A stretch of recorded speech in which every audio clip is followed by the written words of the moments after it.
Howdy folks, Scanner here. Today's video I wanted to have a little fun. So it is St. Patrick's Day and I want to talk about St. Patrick in the world of Trench Crusade. Not how he is, but how he could be.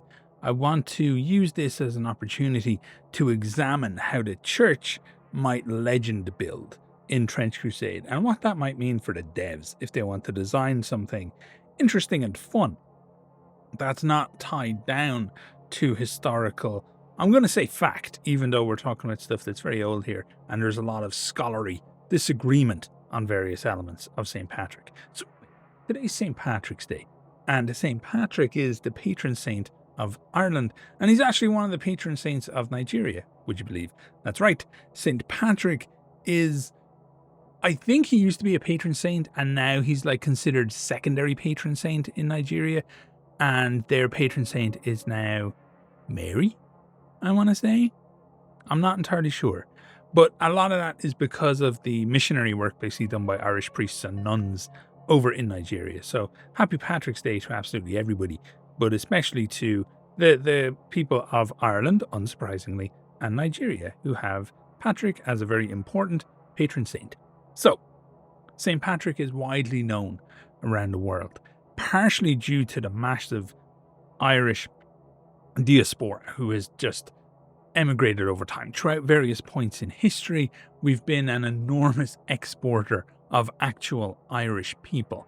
This is due to a tremendous volume of different issues and complications due to stuff like invasion of foreign forces, periods like the plantations when Irish Catholics had their land seized and given to Protestant settlers and would have had really nowhere else to go, weaponized periods of famine when legitimate attempts were made to hurry along a convenient potential genocide, and even in more modern times such as the 70s and 80s when tremendous periods of economic hardship were occurring here whilst neighbouring countries were experiencing good times, so we decided to go over and get ourselves involved in their shit, basically, by going over and working, doing lots of various jobs, trying to establish ourselves on the ladder of other societies. It's just what we've done throughout our history. Part of the impact of that is that our culture has gone with us, and in Ireland and as Irish people, St. Patrick is indelibly tied to national identity here. And that's just the way it is. So we'll talk a little bit about why that is over the course of the video. But let's first dive into a little bit of the history of St. Patrick. So St. Patrick first arrived in Ireland in the 5th century. So within the world of Trench Crusade, long before the gate opened, basically. Although there are some folks who posit that it may have been the 4th. People argue about this kind of stuff all the time at this point. When I was young, I felt like we were learning the exact year that St. Patrick was considered to have arrived in Ireland, and now it's all like this, that, and caveat. So I'm trying not to get too specific on things, because I know somebody in the comment section is going to fucking get at me. So, like many other elements of history, basically, especially that far back, things just get a little spotty. So it could be one thing, it could be another thing, but it's considered to be around the 5th century that St. Patrick would have arrived in Ireland. So the reason why things can get kind of spotty here, and this will come back further in the video, I always do this, trust me, is Ireland has a very strong history and concept of spoken word, be that art, history, myth, legend, doesn't matter. We were a nation of people who told each other stories.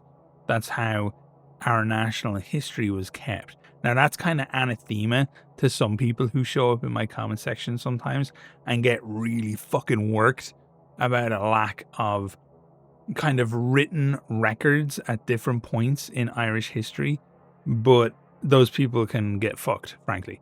So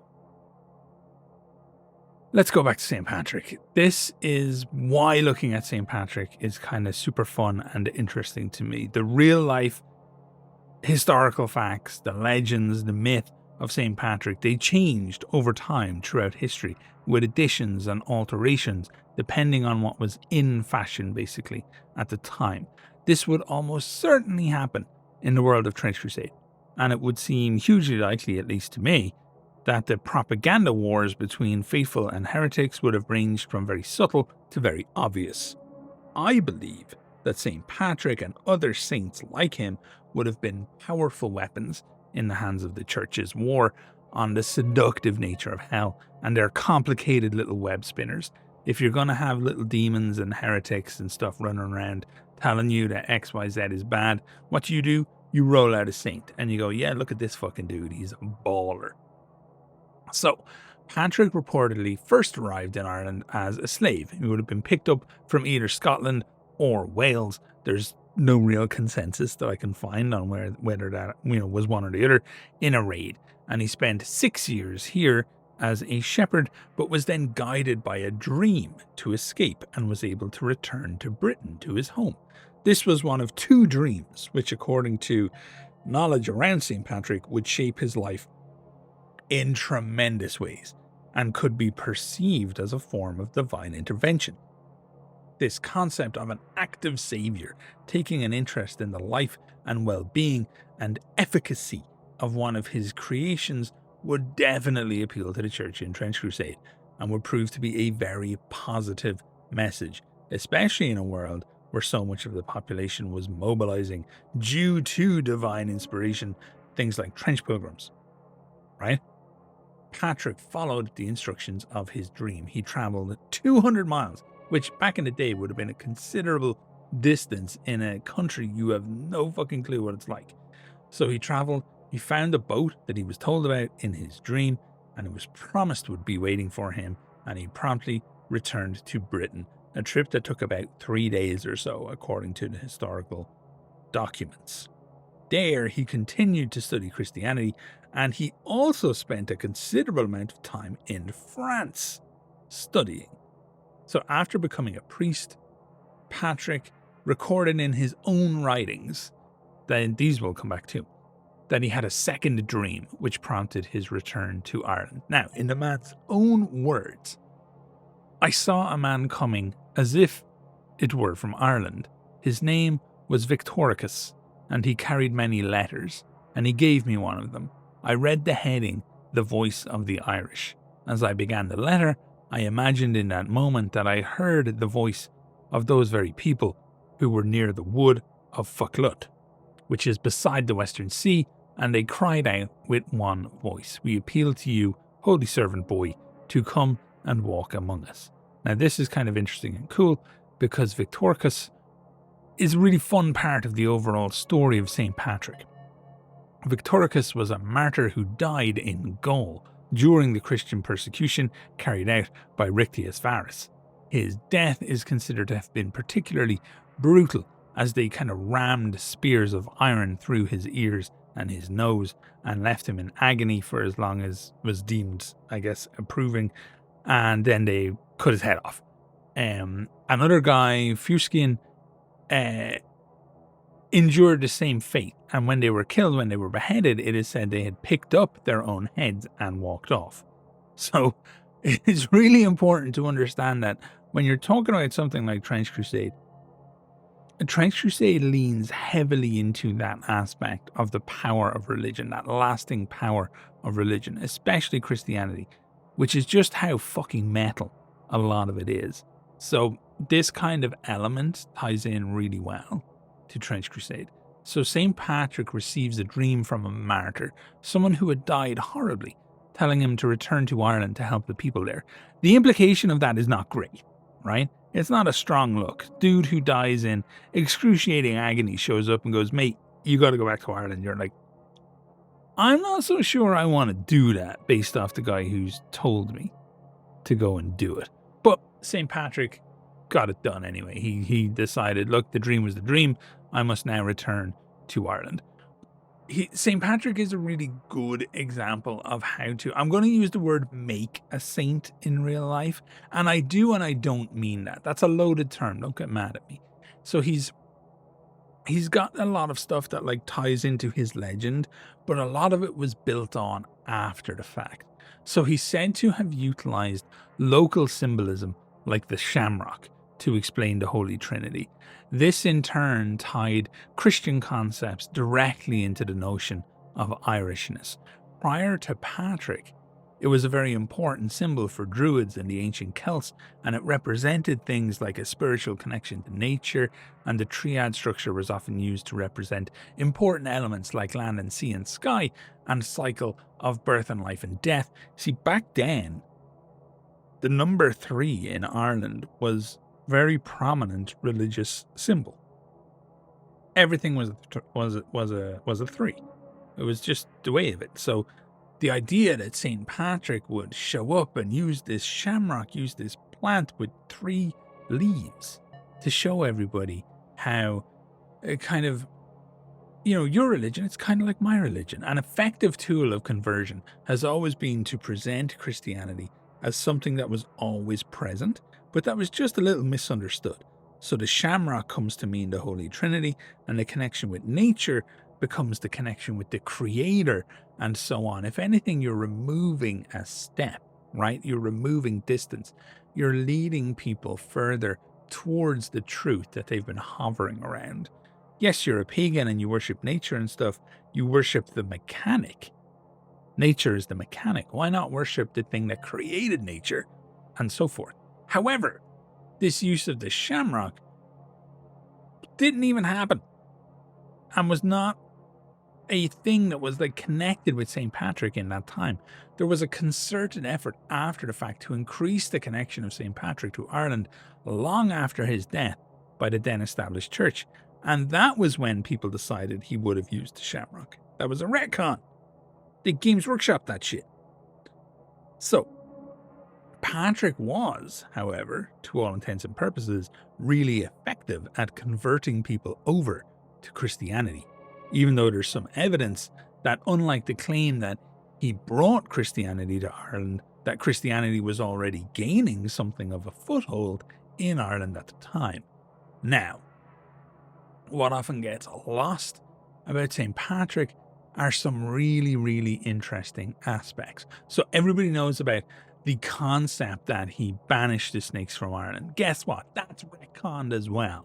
That wasn't something that was associated with St. Patrick until the 12th century. Post-glacial Ireland did not have snakes. It wasn't until well after his death, like well after even the shamrock was connected with him, that people decided St. Patrick had done this. So remember I spoke about the Irish tradition of passing along myth and legend and history via spoken word. And I said this will come back later in the video. Well, it's later in the video. So a very important tradition and cultural cornerstone in Ireland is the Shanki, storytellers. This idea of speaking things, the truth of word, that you recite a history, you recite a myth, you recite a legend, stories. These things have value, and that they're worth remembering as they exist, not being added to or altered or changed, but remembering as they are. Well, the idea of St. Patrick and the snakes can be traced to an English hagiographer named Jocelyn of Furness, who appears to have been the person who added the snakes into the mix. That was never going to happen on the Irish side. It just wasn't going to happen. And this is what I mean when people show up and get mad at my recitations of Irish myth and history and say stupid shit like, that only showed up when the English said it. Yeah, because they made it up. Or that didn't exist until it was written out by the English. Yeah, because we didn't bother writing a lot of this shit down. It was just passed on in words.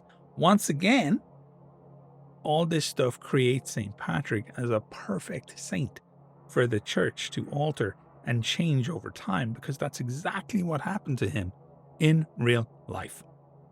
Okay, so it's a super important part of the little thought experiment anyway, as it shows how it's possible to add and change details, right, to the lives of these saints to help give them more splendor and additional legacy to their actions. If St. Patrick can be said to have banished snakes, and snakes are so easily associated with the devil in scripture, then why don't we just easily say that pre-gate opening in the world of Trench Crusade, Patrick was scrapping with demons and devils here in Ireland.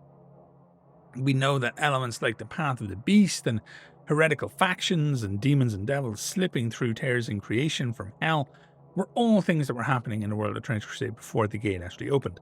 So Patrick could very easily have been fighting demons and monsters, because another thing that people don't understand about St. Patrick is he was actually kind of chatty. Not like turbo chatty. We're not talking about Guts from fucking Berserk here, but like he was a scrapper. Young Patrick was a slave, and he had no choice but to run for his life when freedom glimmered in the future. But adult Patrick was not a slave. Adult Patrick was a scary individual, because you have to be a blend of physically and intellectually superior to rise to prominence within Irish myth and legend. Christian ones, it doesn't fucking matter. That's like one of the mainstays almost of establishing yourself for a very long time within the Irish zeitgeist, basically, is that you have to be all things. You can't just be one thing. You can't, even our like best scrappers, like, you know, Cuchulainn and Fionn McCool and stuff like that, they showed incredible tactical nuance. These were not dumbasses. They outsmarted people all the time. It's why when Tuomas was talking about the invasion in Ireland, he leaned into the idea that Queen Bridget tricked people into helping them, right? It was an intellectual play that really saved Ireland. That was one of the most important things. And Tuomas knew what he was doing. He was aware of this aspect of Irish culture, how important that is. Okay, so the greatest example of this would be Patrick throwing down with pagans and the troops of the High King of Ireland at the Hill of Slane, near the Hill of Tara.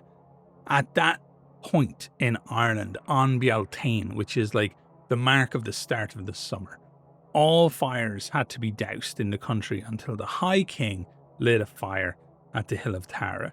Patrick, pretty much knowing this, lit a fire on the Hill of Slane, which was directly visible from Tara. It's not like he was trying to fucking hide this shit. So he's kind of challenging the old ways, and he's challenging the very King of Ireland himself.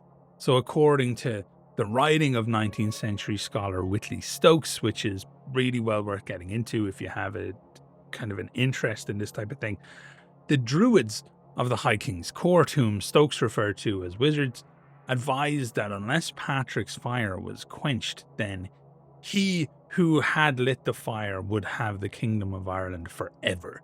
So in a showdown against the king and his men and the wizards and druids, and Patrick called forth apparently demons to kill a mouthy wizard who was chatting shit.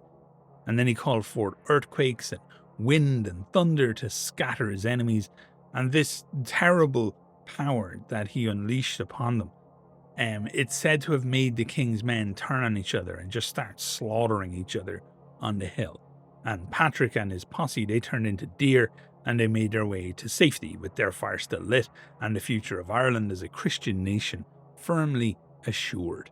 Now, it's a pretty nutty story, and it's a far cry from what gets sold to people about St. Patrick and to the members of the Irish diaspora on St. Patrick's Day. But it shows that at his core, that Patrick was very happy to engage in confrontation and could easily have been spun off as a heretic-smashing faith maxer, basically very much in the vein of modern trench clerics of Trench Crusade.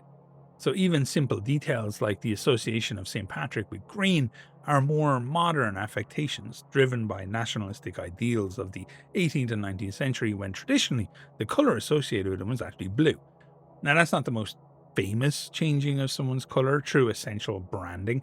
That would be Coca-Cola turning Santa Claus red from blue, but you get what I'm saying here. Basically, what I'm getting at is that I believe over time in a world such as Trench Crusade, the church would have most likely selected specific saints to really make them incredible examples of faith and physical prowess in Christianity. And I think given the situation in Ireland with the invasion and the constant harrying of the shores and all that kind of stuff, that St. Patrick would have been a really perfect example of that. And the Irish would still have been leaving Ireland in the world of Trench Crusade and travelling all over the place in great numbers to try and find a better life away from these raids and mini invasions that eventually lead to the 1807 invasion. And they would have been joining any army that would have them likely feeding huge numbers of troops into faithful armies, and very specifically the army of New Antioch. So St. Patrick would have been on the march the same way as he was in real life. That legend and that knowledge and that ideal of St. Patrick would have been brought with them. And if you alter that before it leaves the country, if you make St. Patrick this frightful, scary, powerful fighter individual who went to Ireland not to convert people to Christianity, but to literally throw out demons and devils, you've got a completely different thing. And you've got a very powerful element that can be taken to the battlefield. So from a game design point of view, and I do want to point out that we're kind of switching gears here just a little, I think there's a lot of fun that you can have with St. Patrick in Trench Crusade if you embrace the premise that the church would have worked to alter and build his legend and legacy, the same way the church worked to alter and build his legend and legacy in real life. First, Patrick is a very specific kind of saint, and he's one that might prove to be very interesting in a world like Trench Crusade. He's somebody who could convert people. If we consider that paganism could have been seen sometimes as the beguilement of devils and demons, then this adds additional power to St. Patrick, and it makes him kind of anathematic to hell. Perhaps with elements of faith and the saints often being very ritualistic, but converter saints have maybe an added kick of bypassing that need for ritual because hell simply remembers getting their ass kicked once already. So all you got to do is fucking say the name, and it creates a problem. St. Patrick's writing, the Confessio, could be used almost like a field manual. Troops around him and kind of take him as their patron, and they read this writing. His writing covered elements of faith and doubt, and his works in real life, and that could have been made really interesting with a couple of additional details from the church. Perhaps French pilgrims who take him as their patron can be especially driven to win back heretic lands and convert people back to Christianity. Maybe they have that streak in them where they want to fight you, but they also want to baptize you at the same time. Baptize you in your own blood, maybe.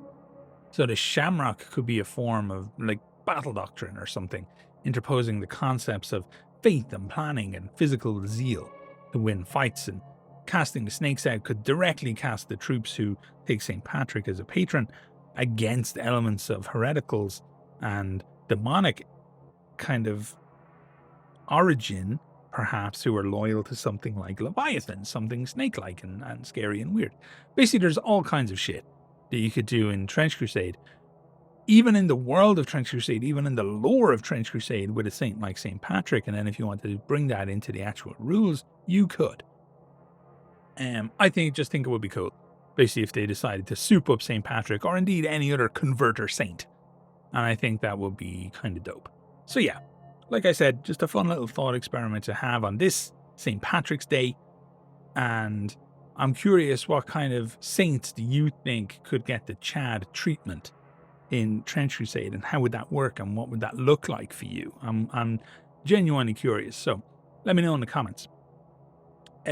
Now, I do actually just want to say that the third image that I used in these rotating images, it's not really got to do with St. Patrick. It's just like a really dope illustration of some Irish troops by Angus MacBride, who's one of my favorite historical and fantasy illustrators. May he rest in peace. So, Slán, Agus Ganari Lib, and thank you so much for watching. As always, all the best.